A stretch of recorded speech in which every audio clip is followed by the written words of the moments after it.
Story உங்க எல்லாருக்கும் பிடிச்சிருக்குன்னு கமெண்ட்ல சொல்லிருக்கீங்க ஃப்ரெண்ட்ஸ். ஆனா நிறைய பேர் சப்ஸ்கிரைப் பண்ணாமலே வீடியோ பார்த்துட்டு இருக்கீங்க ஃப்ரெண்ட்ஸ். எல்லாரும் சப்ஸ்கிரைப் பண்ணிட்டு பாருங்க.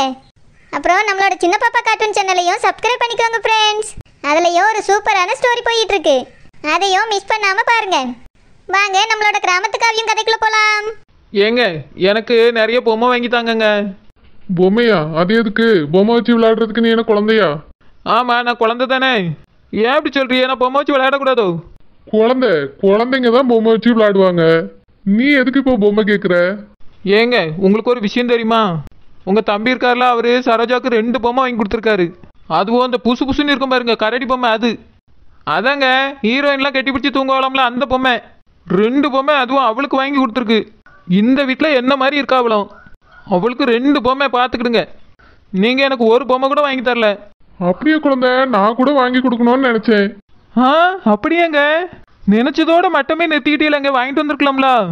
நான் முதல்ல வாங்கி கொடுக்கணும்னு தான் நினைச்சேன் குழந்தை. அப்புறம் இப்போ எதுக்கு, குழந்தை பிறந்ததுக்கு அப்புறம் வாங்கி கொடுத்துக்கலான்னு இருந்துட்டேன்.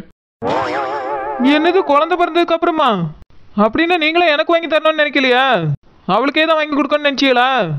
இல்லை குழந்தை, தம்பியோட குழந்தைக்கு வாங்கி கொடுக்கலான்னு நினைச்சேன். அதான் பிறக்கட்டோன்னு வெயிட் பண்ணிட்டு இருந்தேன். என் தம்பியை வாங்கி கொடுத்துட்டானா? உங்கள் தம்பி குழந்தைக்கு மட்டும் வாங்கி கொடுக்கல, அவளுக்கும் சேர்த்து தான் வாங்கி கொடுத்துருக்காரு. பெரிய பொம்மை அவளுக்கா, சின்ன பொம்மை குழந்தைக்கா. குழந்தை அவன் குழந்தைக்கு தான் ஒரு ஆசையில் வாங்கிட்டு வந்திருப்பான். இப்போ இன்னும் குழந்தை பிறக்கல, அதனால சரோஜா வச்சு விளையாடுங்கன்னு சொல்லியிருப்பான். அது எதுக்கு நீ கேட்குற குழந்தை? அதை ஒன்றும் நான் கேட்கல, எனக்கும் வாங்கி தாங்கன்னு தான் கேட்கேன். குழந்தை அவங்க என்ன வச்சிருந்தாலும் யார் என்ன வாங்கி கொடுத்தாலும் நீயும் அதையே கேட்பியா? ஏன் குழந்தை அவங்க கூட போட்டி போடுற? இப்படிதான் கொலுசு வாங்கிட்டு வந்தா, அது கொண்டு போய் கொடுத்துட்டியா இல்லையா? அதை நான் அப்புறம் கொடுத்துக்கிடுவேன். எனக்கு முதல்ல பொம்மை வாங்கி தாங்க. எனக்கு 2லாம் பத்தாது, ஒரு 10 பொம்மையாவது வேணும். குழந்தை அவங்க ப்ரெக்னெண்ட்டாக இருக்கிறதுனால சும்மா வாங்கி கொடுத்துருப்பான் என் தம்பி. உனக்கு இப்போ பொம்மைலாம் அவசியமா? வீட்டு வேலை பார்க்கறதுக்கே உனக்கு நேரம் சரியா இருக்கு. இதில் பொம்மையை வாங்கி வச்சு எப்படி விளையாடுவேன் நீ? சும்மா இடத்த தான் சேர்த்துட்டு இருக்கோம், தூசி பிடிச்சிட்டு இருக்கோம், அதையும் கிளீன் பண்ண முடியாது உன்னால. தேவையில்லாததெல்லாம் கேட்காத குழந்தை. நம்மளுக்கு குழந்தை பிறக்கும்ல, அப்போ வாங்கி தாரேன். நம்ம குழந்தை கூட சேர்ந்து நீயும் விளையாடிக்க. ஏங்க எனக்கு அந்த பொம்மை பார்த்திருந்து ஆசையா இருக்குங்க. எனக்கும் வாங்கி தந்தா நானும் சந்தோஷமா வச்சிருப்பேன்ல. குழந்தை இந்த வீட்டில் அப்படி என்ன உனக்கு சந்தோஷம் குறைஞ்சி போச்சு? ஏன் குழந்தை இப்படி பேசுறா? அந்த பொம்மை வந்தாதான் உனக்கு சந்தோஷம் இருக்குமா? இந்த மாதிரிலாம் யோசிக்காத குழந்தை. அது இருந்தால் தான் சந்தோஷம், இது இருந்தால் சந்தோஷம் இல்லைன்னுலாம் நினைக்காத. எது இருக்குதோ அதை வச்சு சந்தோஷமா வாழப்பாரு. அன்னைக்கு என்னடானா கண்டிப்பாக கொலுசு வேணும், வாங்கி தந்தாதான் இருக்க முடியும்னு சொன்னேன். இப்போ பாரு, உன்னால கொலுசு இல்லாமல் இருக்க முடியுதுல்ல. இன்னைக்கு பொம்மை வேணும்னு ஆசை வந்திருக்கு. இன்னைக்கு ஒரு நாள் தான் அந்த ஆசை இருக்கும், நாளைக்கே அது மறந்து போயிடும் குழந்தை. அவங்க பொம்மையை பார்த்த உடனே உனக்கும் அந்த ஆசை வந்திருக்கு, அவ்வளோதான். உனக்கு வாங்கி தந்தா ஒரு நாள் அது சந்தோஷமா பார்ப்பியா? அடுத்த நாளே அது சும்மா ஒரு ஓரமாக உட்காந்துருக்கும். இதுக்கு எதுக்கு பொம்மை வேணும்னு கேட்குற நீ? என்னால் பொம்மை வாங்கி தர முடியாமல்லாம் இல்லை, தேவையில்லைங்கிறதுனால தான் உங்ககிட்ட இவ்வளோ பேசுகிறேன். சரி, எனக்கு பொம்மை வேண்டாம், என்னைய வெளியே கூட்டிட்டு போங்க. சரி குழந்தை, நாளைக்கு கூப்பிட்டு போகிறேன். எப்படி? நான் கேட்டவொடனே சரின்னு சொல்லிட்டியே. ஆமாம் குழந்தை, கல்யாணம் ஆனதுலேருந்து உன்னை நான் எங்கேயுமே வெளியே கூட்டிகிட்டு போனதே இல்லை. அதான் நீ கேட்ட உடனே சரின்னு சொல்லிட்டேன். நாளைக்கு போகலாம், ரெடியாரு? சரிங்க. ஏங்க எங்க அம்மாவை டிஸ்சார்ஜ் பண்ணி எங்க வீட்டுக்கு கூட்டிட்டு போலான்னு இருக்கேன். நீங்களும் எங்க கூட எங்க வீட்டுக்கு வாங்க. எங்க அம்மாக்கு சரியாற வரைக்கும் நம்ம அங்கேயே இருக்கலாம். உங்கள் வீட்டுக்கு? அங்கே நான் எதுக்கு? உங்கள் அம்மா பார்த்துக்கிறதுக்கு நீ மட்டும் போதாதா? நீ வேணா எத்தனை மாதம் வேணாலும் இருந்து பார்த்துட்டு வா. நான் எங்கள் வீட்டுக்கு போகிறேன். ஏன் அப்படி சொல்றீங்க? எங்க வீட்டில் தான் வந்து இருங்களேன், யாரும் உங்களை எதுவுமே சொல்ல மாட்டாங்க. நான் இருக்க, வந்து எங்க வீட்டில் இருங்க. இல்லை பிரியங்கா, இப்போ நான் வந்து அங்கே இருக்க வேண்டிய அவசியம் என்ன? நாங்கள் வந்து இருந்தா எனக்கும் சேர்த்து நீ வேலை பார்க்க வேண்டியிருக்கும். இப்போ உங்கள் அம்மா மட்டும் நீ பார்த்துட்டு அங்கே இருந்தீங்கன்னா உனக்கு கொஞ்சம் ஈஸியாக இருக்கும்ல. நீ உங்கள் அம்மா கூட இரு, எப்போ சரியாகுதோ அப்போ வீட்டுக்கு வந்தால் போதும். ஏங்க எங்க அம்மா உங்களையும் சேர்த்து தான் வீட்டுக்கு வர சொன்னாங்க. வாங்க எங்க வீட்டுக்கு போகலாம், கொஞ்ச நாள் வந்து எங்க வீட்டில் இருங்க. இல்லை பிரியங்கா, என்னால் அங்கே வந்து இருக்க முடியாது. அங்கே வந்து இருந்தால் வேலைக்கும் டைமுக்கு போக முடியாது. அதனால நான் எங்கள் வீட்டில் இருக்கிறதா சரியாக இருக்கும். ஏன் நான் மட்டும் உங்க வீட்ல வந்து இருந்தேன்ல இத்தனை நாளா, உங்களால வந்து என் வீட்ல இருக்க முடியாதா? அது என்ன உங்களுக்கு ஒரு நியாயம், எனக்கு ஒரு நியாயம்? உங்க வீட்ல நான் எல்லாத்துக்கும் வேலை செஞ்சு கொடுக்குறேன். உங்க அப்பாவுக்கு வேலை செய்யறேன், உங்க அம்மாவுக்கு வேலை செய்யறேன், உங்களுக்கு வேலை செய்யறேன். ஏனி அங்க நீங்க வேலைக்காரி மாதிரி தானே வச்சிருக்கீங்க. எங்க வீட்ல வந்து எனக்கு உதவியா ஒரு வேலை கூட செஞ்சுட்டு உங்களால இருக்க முடியாதா? பிரியங்கா, எதுக்காக இப்படி கோவப்படுற? எங்கள் வீட்டில் அப்படி என்ன வேலை செஞ்சுட்டு இருக்க நீ? எங்கள் அம்மா தான் எல்லா வேலையும் செஞ்சுட்டு இருக்காங்க. நான் உங்கள் வீட்டுக்கு வரமாட்டேன்னு சொல்கிறதே உன்னால் ஒழுங்காக வேலை செய்ய முடியாதுங்கிறதுனால தான். காலையில் எழுந்திருக்க மாட்டேன், ஒழுங்காக சமைச்சு தர மாட்டேன். உங்கள் அம்மாவையும் உன்னால் பார்த்துக்க முடியாது, என்னையும் பார்த்துக்க முடியாது. அதனால தான் சொல்கிறேன், நான் அங்கே வந்து உன்னை தொல்லை பண்ண விரும்பலை. நீ உங்க அம்மாவை நல்லா பார்த்துக்கோ. அவங்களுக்கு நல்லா சரியான பேரை வந்தா போதும். நீங்களும் அங்க வந்து இருந்தா எங்க அம்மா கொஞ்சம் நல்லா பாத்துக்கலாம்ல. என்ன சொல்ற? நான் உங்க அம்மாவை எப்படி பார்த்துக்க முடியும்? நீனாலும் கூட உட்காந்து அவங்களுக்கு என்ன தேவையோ அதை செஞ்சு கொடுக்கலாம். நான் ஒரு மருமகனா அவங்கள என்ன பார்த்துக்க முடியும் சொல்லு? என்னால் அங்கே வந்து உட்காந்து உங்க அம்மாலாம் பார்க்க முடியாது பிரியங்கா. அதுக்கு தான் உன்னைய நான் போன்னு சொல்றேன். நீங்க இவ்வளவு மோசமா இருப்பீங்கன்னு நான் நினைச்சு கூட பார்க்கல. உங்க அம்மா வேற எங்க அம்மா வேறன்னு பிரிச்சு பாக்குறீங்க. இங்க பார் பிரியங்கா, நான் பிரிச்சே பார்க்கல. எங்க அம்மா மாதிரி உங்க அம்மா நினைக்கிறதுனால தான் உன்னை போய் உட்காந்து பாருன்னு சொல்றேன். இல்ல நான் போகக்கூடாதுன்னு சொல்லி எங்க வீட்டுக்கு கூட்டிட்டு போயிருப்பேன். இப்போ என்ன நீங்க வர மாட்டீங்க அவ்வளவுதானே? சரி, நானும் அங்க வர மாட்டேன் எங்க அம்மாக்கு சரியா வர வரைக்கும். சரி பிரியங்கா, உங்க அம்மாவை நல்லா பார்த்துக்கிட்டா அதுவே போதும். நான் எங்க வீட்டுக்கு கிளம்புறேன். எதுக்கு இவர் இப்படி பேசிட்டு போறாரு? ஏன் எங்க வீட்டுக்கு வந்தா இவர் என்ன நாங்க கடிச்சா முழுங்க போறோம்? ரொம்ப ஓவரா தான் பண்றாரு. இவர் வீட்டுக்கு போய் நான் இவர் குடும்பத்துக்கே வேலை செய்யணுமா? இவரு எங்க வீட்டுக்கு வந்து ஒரு நாள் கூட தங்க மாட்டாரா? சரியான சுயநலவாதியா தான் இருக்காரு. நான் கூட என் மம்மி சொன்னதுனால இவர்கிட்ட நல்ல விதமா பழகுறேன். ஆனா இவரு மனசுல ஒண்ணு வச்சுட்டு தான் என் கூட பழகுறாரு. எங்க அம்மாக்கு கால் உடஞ்சது காரணமா வச்சு இவரை முதல்ல இவங்க அம்மா கிட்ட இருந்து பிரிக்கிறேன். மொத்தமா இவரை என் வீட்டுல வந்து தங்க வைக்கிறேன். இதுக்கப்புறம் இவர் வீட்டுக்கு நான் போகவே மாட்டேன். அம்மா இந்தம்மா சூப்பு. தாமா அனுஷ்கா. அம்மா குடிமா, குடிச்சிட்டு வேணா கேளு, நான் கொண்டு வரேன். சரிம்மா. உன் மாமியார் என்ன சொல்லியாவே? அவங்க ஒண்ணுமே சொல்லலம்மா. நான் பாட்டி கிச்சனுக்குள்ள போனேன், சூப் போட்டேன், எடுத்துட்டு வந்துட்டேன்.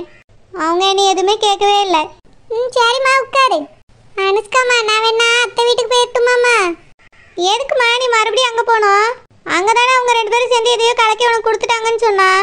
மறுபடியும் அங்கே போனால் அவங்க ஏதாவது ஒன்றே பண்ணிடுவாங்க. அதனால இதுக்கு மேலே நீ அங்கெல்லாம் போக வேண்டாம். நீ போகிறதா இருந்தால் ஒன்று நம்ம வீட்டுக்கு போனோம், இல்லைன்னா இங்கேயே இரு. நான் அவன்கிட்ட சொல்லிட்டேன் 2 மாதம் எங்கள் அம்மா இங்கே தான் இருப்பாங்கன்னு. அவன் அவங்க அம்மாவை சமாளிச்சுப்பான். இல்லைம்மா அனுஷ்கா, என்னால் உன் மாமியார் உன்கிட்ட சண்டை போடுவாங்கல்ல, அதுக்கு தான் சொல்லியே. அவங்க சண்டை போடுறது ஒன்றும் புதுசு இல்லை. சண்டை போட்டால் நான் பார்த்துக்கிறேன். நீ சூப்பு குடிமா, ஆறிட போகுது. அனுஷ்காமா, இது என்ன சூப்புமா? வெஜிடபிள் சூப் தாம்மா, குடி நல்லா இருக்கும். டாக்டர் ஜூஸ் நிறைய குடிக்க சொன்னாங்க, அப்புறம் சூப்பு குடிக்க சொன்னாங்க. உடம்புல தண்ணி சத்து கம்மியாக இருக்குதான். சரி அனுஷ்கா, ரொம்ப சூடாக இருக்க மாதிரி இருக்கே. ஸ்பூன் எதுவும் எடுத்துகிட்டு வரலையோ? ஆமாம்மா, எடுத்துகிட்டு வர மறந்துட்டேன், போய் எடுத்துகிட்டு வரேன். என் பிள்ளைங்கிறதுனால இனி கண்ணும் கருத்துமா பார்த்துக்கிடுது. இதுவே மற்றவனா இனி இந்த மாதிரி பார்த்துக்கிடுவாளுவல. ஒரு ஜூஸ்லேயே எதையோ கலந்து தந்துட்டாளுவ. மறுபடியும் அவ்வளோ வீட்டில் போய் நின்னா நம்மளுக்கு தான் ஆபத்து. ஆனால் சம்மந்தியம்மா இனி வெடுக்கு வெடுக்குன்னு பேசுது. அது பேசுகிற பேச்சுக்கு இன்னும் 2 நாள் கூட இங்கே தங்க விடாது போல இருக்கே. அதே மீறி தங்கினா நம்ம அனுஷ்கா பிள்ளைகிட்ட தான் சண்டை போடும். பாவம் அனுஷ்கா, எனக்காக எதெல்லாம் பொறுத்துக்கிடுவா. பேசாம அதை இந்த வீட்டை விட்டு துரத்திட்டானே. அது மட்டும் இந்த வீட்டை விட்டு போயிடுச்சுன்னா நம்மள கேள்வி கேட்க ஆளே கிடையாது. நானும் என் மகளும் சந்தோஷமா இந்த வீட்டில் இருக்கலாம். அது இருக்கிறதுனால தான் நொய்யின்னு எதையாவது கேட்டுட்டு இருக்கு. பேசாம அதை வீட்டை விட்டு துரத்திட்டானே. ஆனா எப்படி துரத்த? இந்த வீடே அந்த பொம்பளையோடது. என்ன சொல்லி கொடுத்தாலும் அந்த பொம்பளை இந்த வீட்டை விட்டு யாரும் துரத்த மாட்டாவ. துரத்துறதுக்கு என்ன வழி இருக்கு? பேசாம புருஷன் பொண்டாட்டிக்குள்ள எதையோ சண்டையை மூட்டி விட்டுட்டோன்னா புருஷனே வீட்டை விட்டு வெளியே போன்னு சொல்லிடுவாரு. அந்த பொம்பளையும் கோவத்துல பெட்டியை தூக்கிட்டு ஓடிடும். ஆனா அவருக்கு இந்த பொம்பளைக்கு எப்படி சண்டையை மூட்டி விடுறது? அந்த ஆளே ஒரு மண்ணு மாதிரி இருக்காரு. இது என்ன சொன்னாலும் ஆமா ஆமாங்காரு. இவியல்களுக்குள்ள சண்டை எப்படி உருவாக்குறது? அப்படியே சண்டை போட்டாலும் 4 நாள்ல சேர்ந்துருவாங்கன்னு நினைக்கேன். என் புருஷன மாதிரி மாச கணக்குல அவர் என்ன விட்டுட்டு பிரிஞ்சிருப்பாரா? என் புருஷன் சரியான சோப்பில் அங்கேயே பொண்டாட்டி விட்டுட்டு இருப்பாரு. இவர் இருந்துக்கிட மாட்டார்ல நினைக்கேன். பாசத்துல கூடினவர் மாதிரில இருக்காரு. வேற எப்படி இந்த அம்மாவை துரத்தி விட? பேசாம மாப்பிள்ளைக்கு அந்த பொம்பளைக்கு எதையாவது சண்டையை மூட்டி விட்டுட்டா மாப்பிள்ளையே அவங்க அம்மாவை வெளியே போமான்னு சொல்லிடுவார்ல. அதான் சரியான வழி. மாப்பிள்ளைய வச்சுதான் நம்ம காரியத்தை சாதிக்கணும். நம்ம பிள்ளை நம்ம எப்படி இருந்தாலும் நம்மளுக்கு சப்போர்ட் பண்ணுவா. மாப்பிள்ளைய மட்டும் எப்படியா நம்ம கைக்குள்ள போட்டுட்டோம், அந்த பொம்பளையை துரத்திடலாம். அந்த பொம்பளையோட சேர்ந்து அவரும் போயிடுவாரு. அப்புறம் இந்த வீட்டுல நம்ம பாட்டுக்கு ஜாலியா இருக்கலாம். மம்மி, நான் அவர்கிட்ட கேட்டேன் மம்மி. அதுக்கு அவரு நம்ம வீட்டுக்குலாம் வரமாட்டேன்னு சொல்லிட்டாரு. அவரு அவர் வீட்டுல தான் இருப்பாராம். அப்படியாம்மா? மாப்பிள்ளை அப்படிதான் சொன்னாரோ? ஆமா மம்மி. அதனால நீங்க உங்க வீட்டுக்கு போங்க, நான் எங்க அம்மா கூட்டிட்டு எங்க வீட்டுக்கு போறேன்னு சொல்லிட்டேன். அவரும் கிளம்பி அவங்க வீட்டுக்கு போயிட்டாரு. பிரியங்கா, மாப்பிள்ளை எதுக்குமா போவிட்டா? ஏன் மம்மி, அவர் போனா என்ன? நான் உன்னைய கூட்டிட்டு நம்ம வீட்டுக்கு போறேன். நம்ம வீட்டுல போய் இருந்தா உன்னைய நான் நல்லா பார்த்துப்பேன் மம்மி. பிரியங்கம்மா, மாப்பிள்ளை வந்தா உன்னைய கூட்டிட்டு போலான்னு நினைச்சேன். அவர் தான் நம்ம வீட்டுக்கு வரலன்னு சொல்லிட்டார்ல, நீ நம்ம வீட்டுக்கு வராண்டா. நீ ஒழுங்கா உன் புருஷன் வீட்டுல போய் இருப்போ. ஏன் மம்மி இப்படி சொல்றீங்க? ஆமாம்மா, ஏற்கனவே 2 பேரும் ஒழுங்கான பேச்சுவார்த்தை இல்லை. மாப்பிள்ளை இப்பதான் உன் கூட கொஞ்சம் பேச ஆரம்பிச்சிருக்காரு. இந்த நேரத்துல ரெண்டு பேரும் பிரிஞ்சிருக்கிறது நல்லதில்லம்மா. அதுக்கு தான் அம்மா சொல்றேன், நீ போய் மாப்பிள்ளை கூட இரு. நான் எங்க அண்ணன் வீட்டுக்கு போறேன். அங்கேயா? வேண்டாம் மம்மி. செல்லம்மா சித்திக்கே அவங்க எதையோ கலந்து கொடுத்து ஹாஸ்பிட்டல்ல வந்து படுக்க வச்சுட்டாங்க. உங்களுக்கும் ஏதாவது அந்த மாதிரி கலந்து கொடுத்துட போறாங்க மம்மி. அதனால நீங்க அங்க போக வேண்டாம். எனக்கெல்லாம் அவ்வளோ எதையும் கலந்து கொடுத்துக்கிட முடியாது. அப்படி கொடுத்தாலும் இனி அவ்வளவுதான் மாட்டுவாள்வே. இந்த செல்லம்மா சும்மா விட்ட மாதிரிலாம் நான் சும்மா விட மாட்டேன் பிரியங்கா. எதையாவது கலந்து கொடுத்து நீ ஏதாவது ஆக்கலான்னு பார்த்தாலுவே போலீஸ் ஸ்டேஷனுக்கு தான் போவாள்வே ரெண்டு பேரும். அந்த மாதிரி பண்ணி விட்டுருவேன். மம்மி நம்ம வீட்டுக்கு போலாம் மம்மி. அங்க வேண்டாம். பிரியங்கா உன்னால என்னை கவனிச்சிக்க முடியாதுமா. உனக்கே ஒழுங்கா சமைக்க தெரியாது, ஏதோ அரைக்குறையா செஞ்சுட்டு கிடக்க. நீ அங்க நீ கூட்டிட்டு போனா கஷ்டம் தான் படணும். அதனால நீ உன் வீட்டுக்கு போனா எங்க அண்ணன் வீட்டுக்கு போறேன். சரி மம்மி, மாமா வீட்டுக்கு தானே போறீங்க? நானும் அங்கேயே வந்து ஒரு வாரம் இருந்துட்டு அதுக்கப்புறம் அந்த வீட்டுக்கு போறேன்.